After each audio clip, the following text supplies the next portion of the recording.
Rocky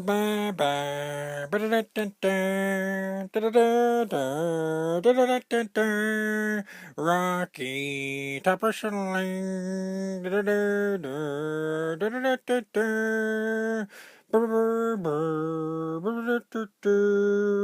We are back for another episode. Starring Bobby Mack. Hey everybody, welcome to Rocky Top Wrestling Drunken Wrestling Review. I really appreciate you listening to the episode again. This is going to be our third episode, I believe, and we're still trying to get our foothold here on what we're trying to do and what a podcast or YouTube is all about. So thanks for sticking with us so far as we continue to learn. I will tell you, thanks to the great people over at Your Wrestling Show podcast Gold. I was talking to one of them and they instructed me on some great equipment to buy. So I've placed the order tonight with Amazon for some new equipment. So I won't be doing this just on my iPhone and my iPod or my earpods recording. So hopefully I'm going to get some real equipment here pretty soon. I hope I get it anyway because I paid for it tonight. So tonight I thought what we'd do is we'd talk a little bit about this Vince McMahon sit down with Stone Cold Steve Austin. It seems to have the entire internet buzzing around about this big sit down interview.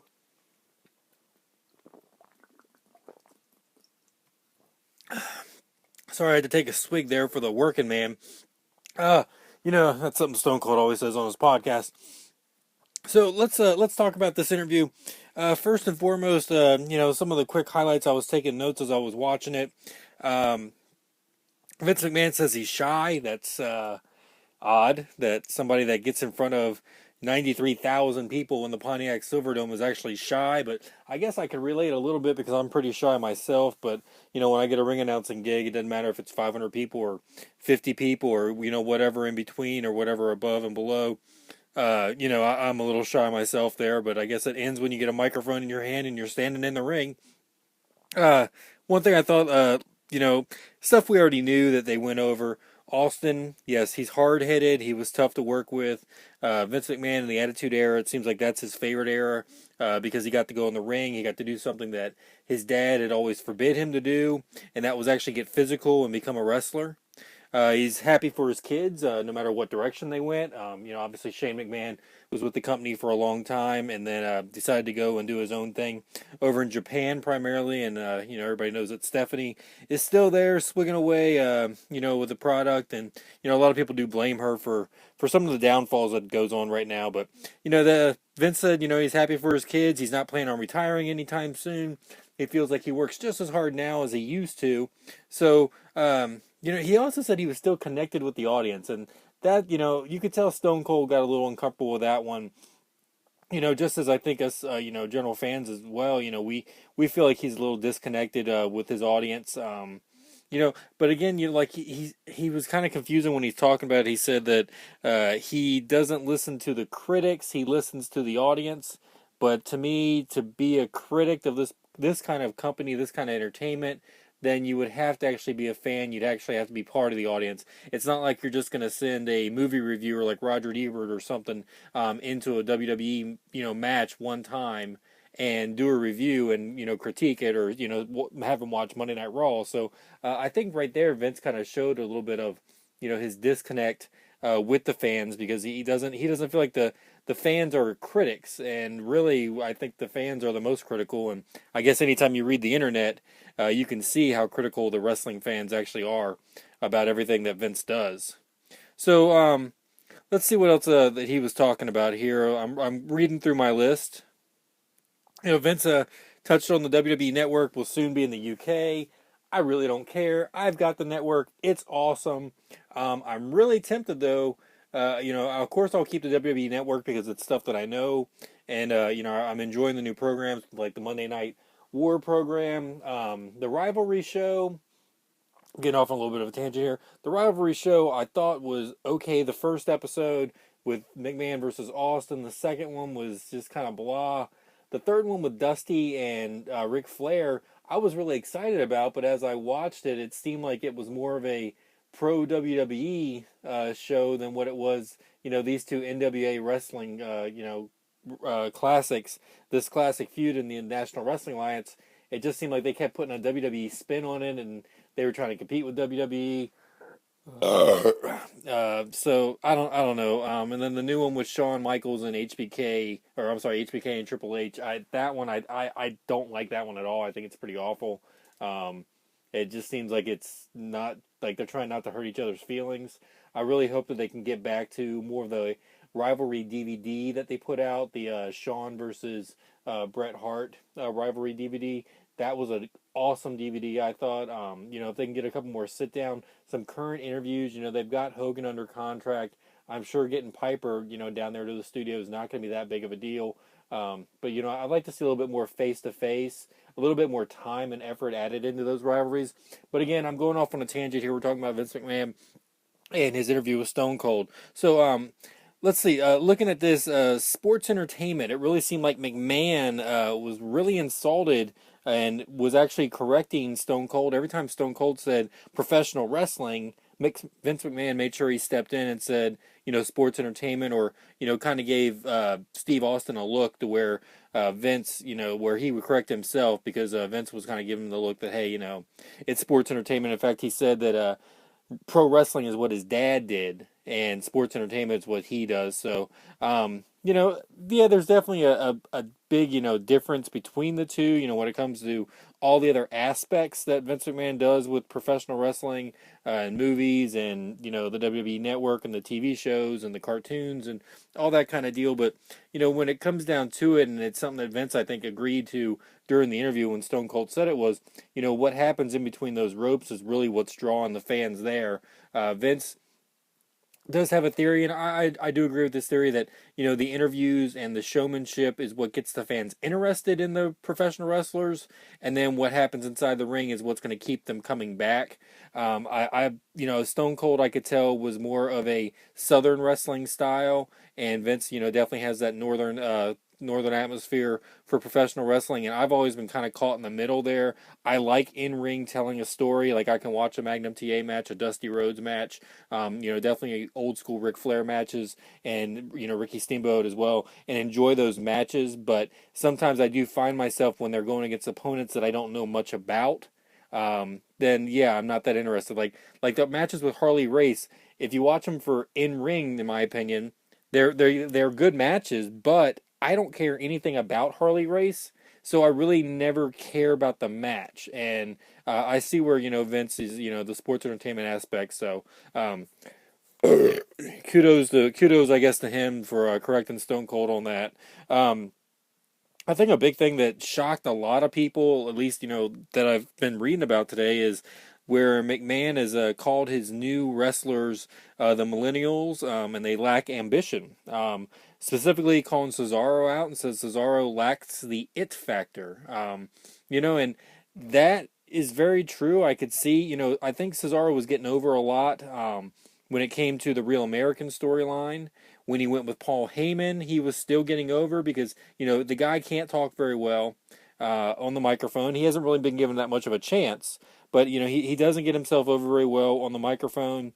In the ring, when he was getting himself over with that Cesaro swing, that's a face move, and they moved him to a heel, so that kind of squashed that getting over. And, that's going from the Real Americans to the Paul Heyman storyline, and then inexplicably they just got rid of him with Paul Heyman, and that since then he's just been kind of floating there, and he goes out there, he puts on a great match, I no doubt about that, but again, I don't really care about him because he's more of a professional wrestler, I guess, than a sports entertainer, which kind of brings us back to the other point. But for the fact that Vince McMahon actually said that the current roster lacks ambition, that was really shocking, I'm sure, not only to me, but most every other wrestling fan out there, to actually call out your entire locker room and say that. He pointed out guys like Bray Wyatt, the three members of the former Shield as well, them being a little bit more ambitious, and then he was really excited about the NXT people. So I'm wondering if the people that are coming down to NXT, that are going through the NXT program,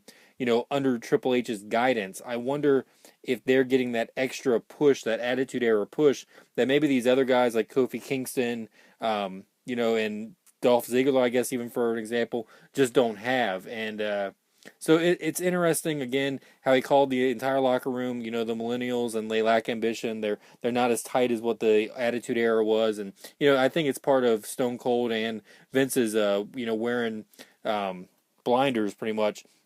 They're very much Attitude Era guys. They like that locker room. They like that time period.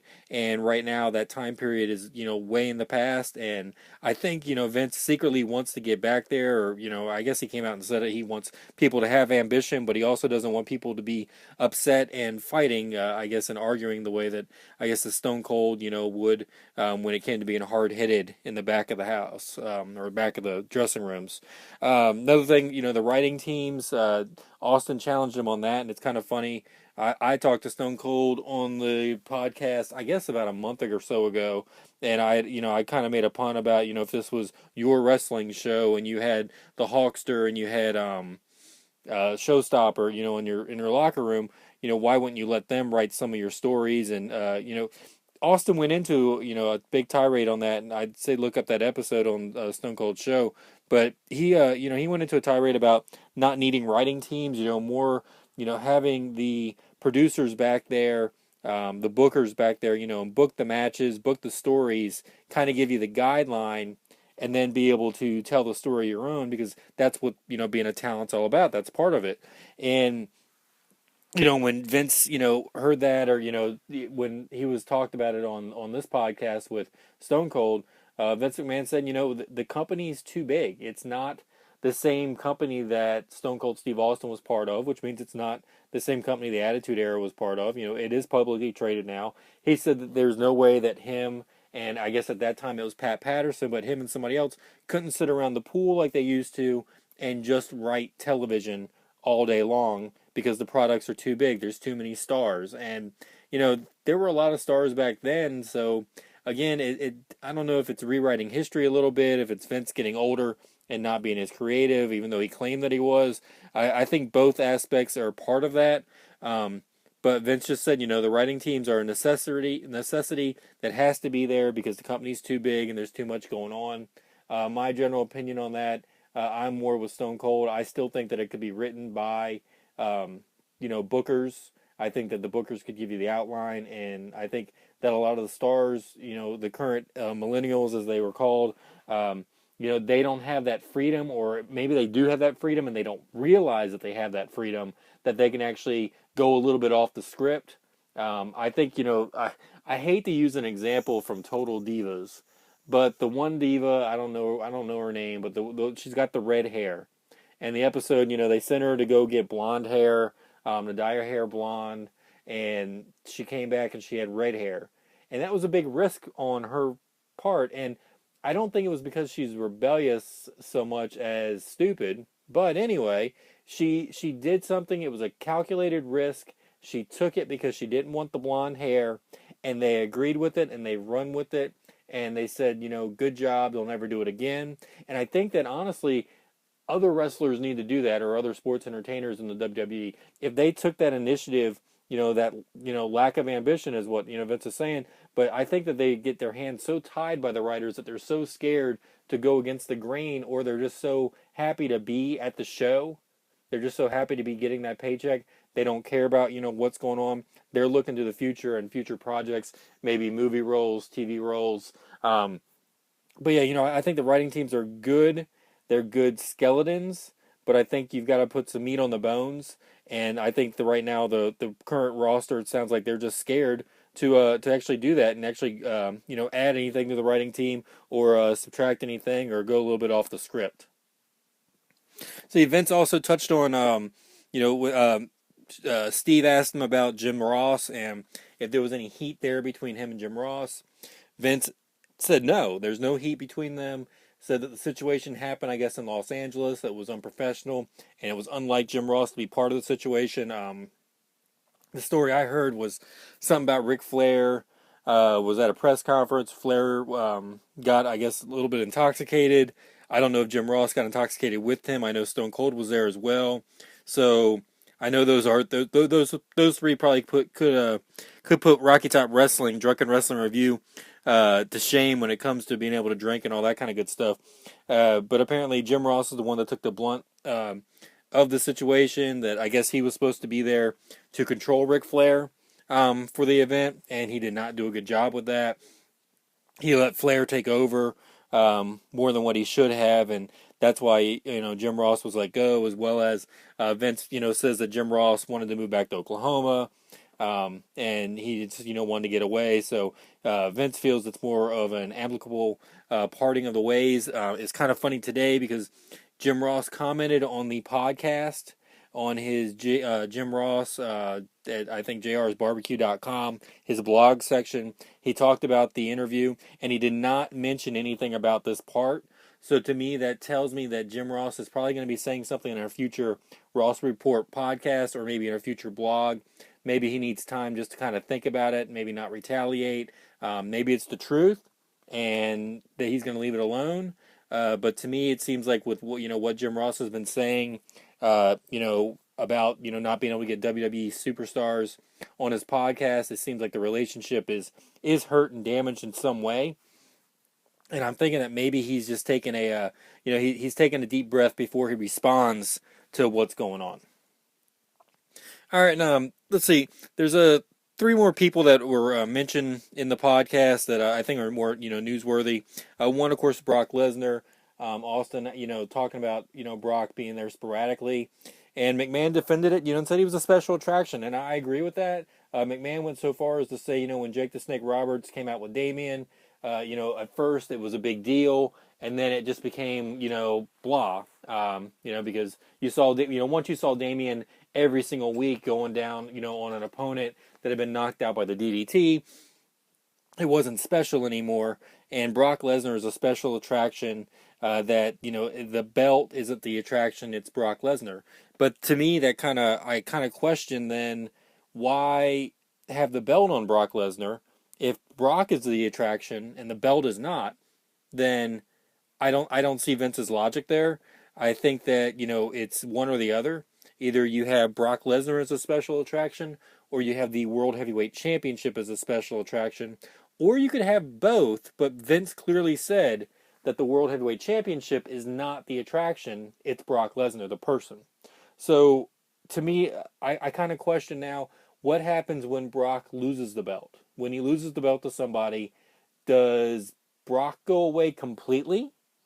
And does the new champion then start coming and just showing up sporadically as well? Because then the championship is the special attraction. I don't know. I think I really bought into Brock Lesnar being the special attraction. As the world heavyweight champion, I thought that was good. I thought the total package of Brock being the champion and him being there, then that's the attraction.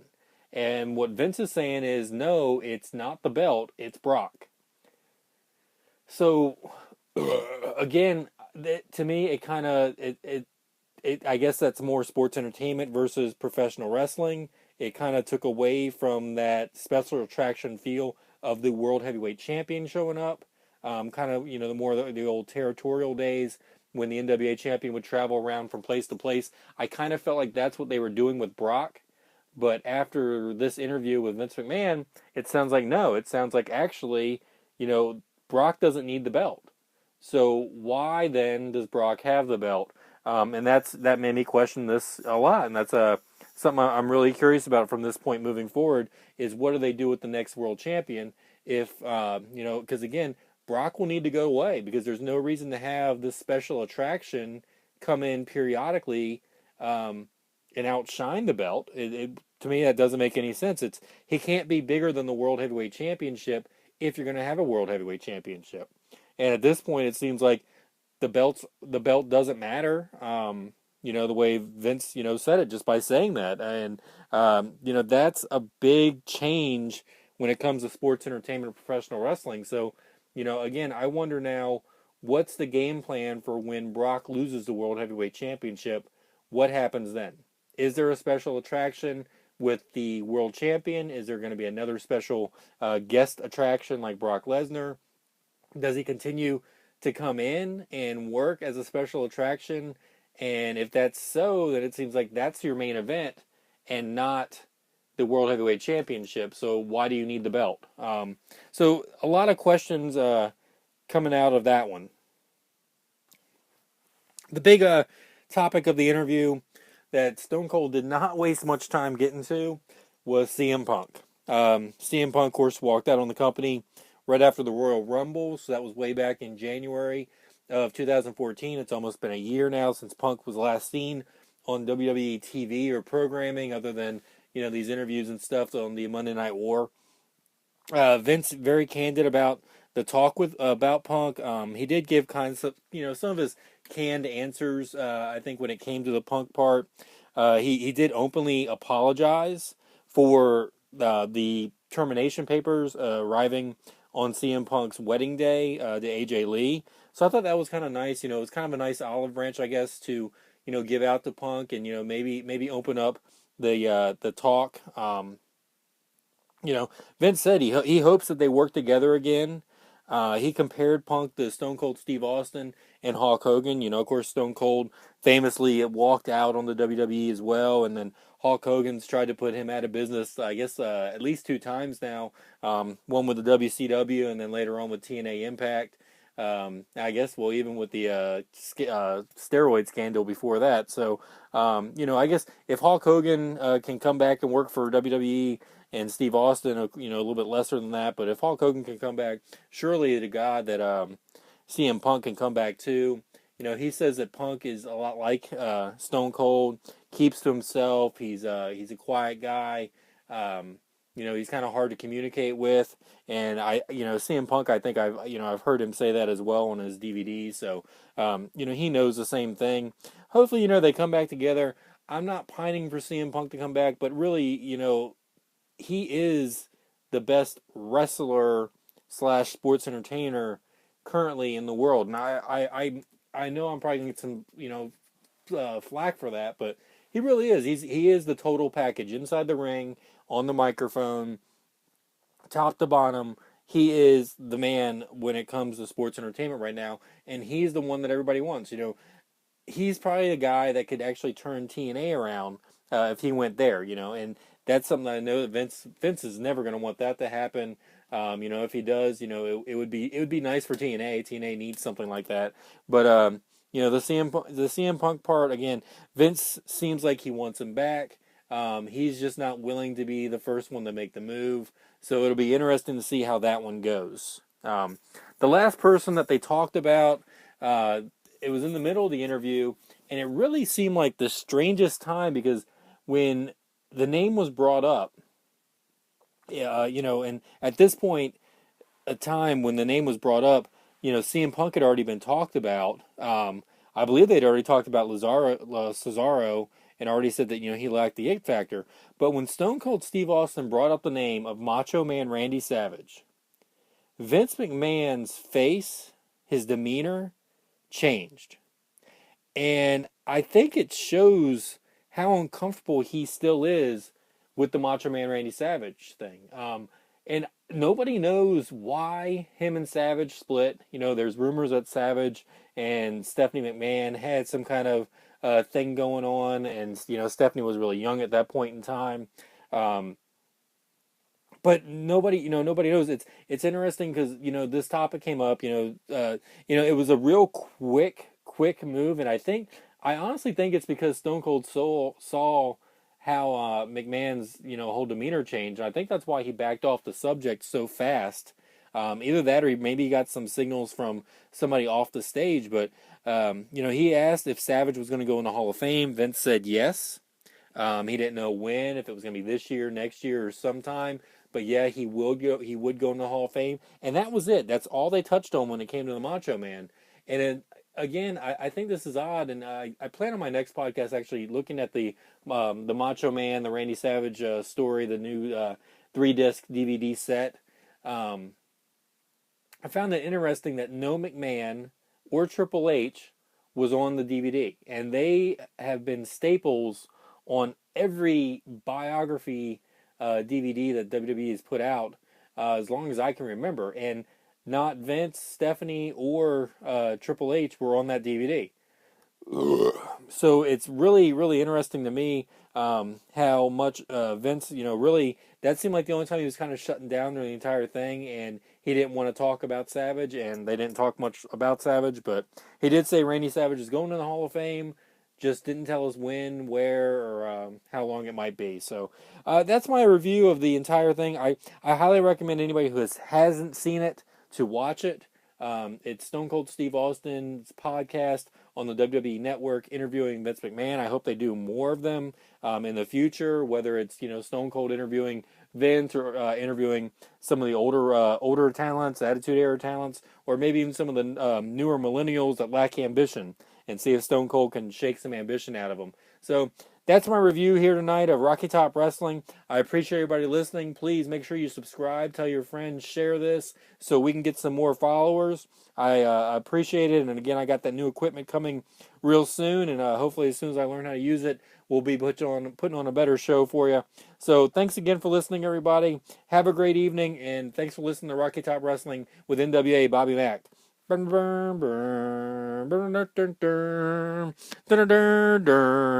the end of the show with the new equipment. He's probably gonna get a better song.